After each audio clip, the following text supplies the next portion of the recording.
Yo, what is up guys, and welcome back to McGahee's Entertainment. I'm your host as always, Adam McGahee.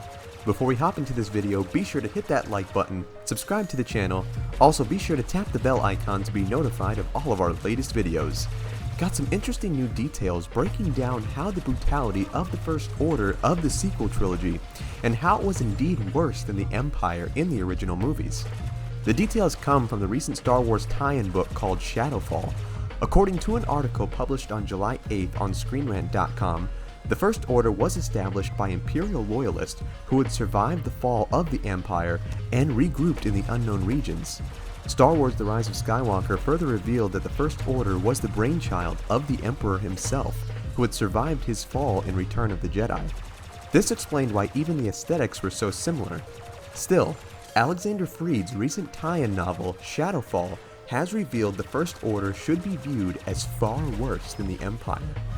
After his death, Palpatine sent out Sentinel droids to convey instructions to his most loyal Imperialists. He ordered them to begin Operation Cinder, a scorched earth policy that wreaked havoc across the galaxy. Countless worlds were razed, with the New Republic desperately attempting to prevent numerous acts of genocide. As horrific as this may be, it was a masterpiece on Palpatine's part, fulfilling many purposes at once.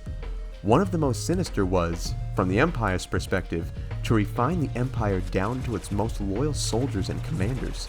After Operation Cinder, the only ones left would be those who had participated in unspeakable horrors.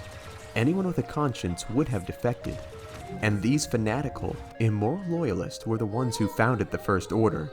In truth, Palpatine had probably been refining the Empire this way since the destruction of Alderaan in the original Star Wars.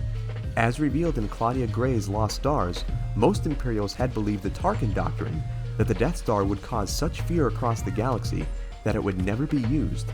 Then, it was fired on Jedha, Scarif, and finally on Alderaan. The last case in particular shook many Imperials to the core, causing them to defect.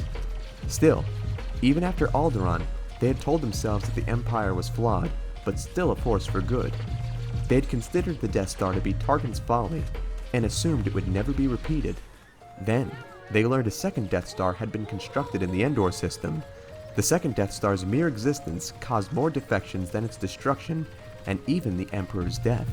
But it is one thing to be a part of a brutal regime, it is another to perpetrate that brutality on an insane Emperor's orders.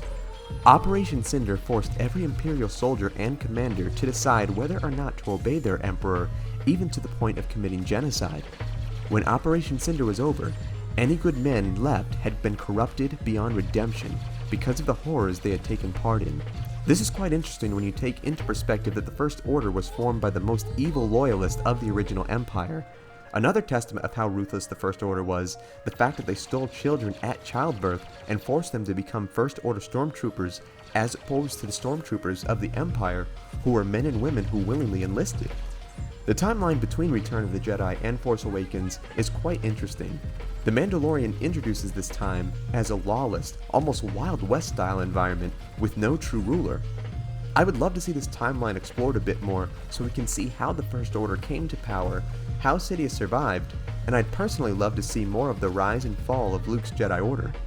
What are your thoughts on this? Do you like the Empire or the First Order more? What would you like to see in future Star Wars projects? Let me know in those comments below, and be sure to like and subscribe to the channel, for it really helps us out. Thank you so much for watching, God bless, and I'll see you in the next one.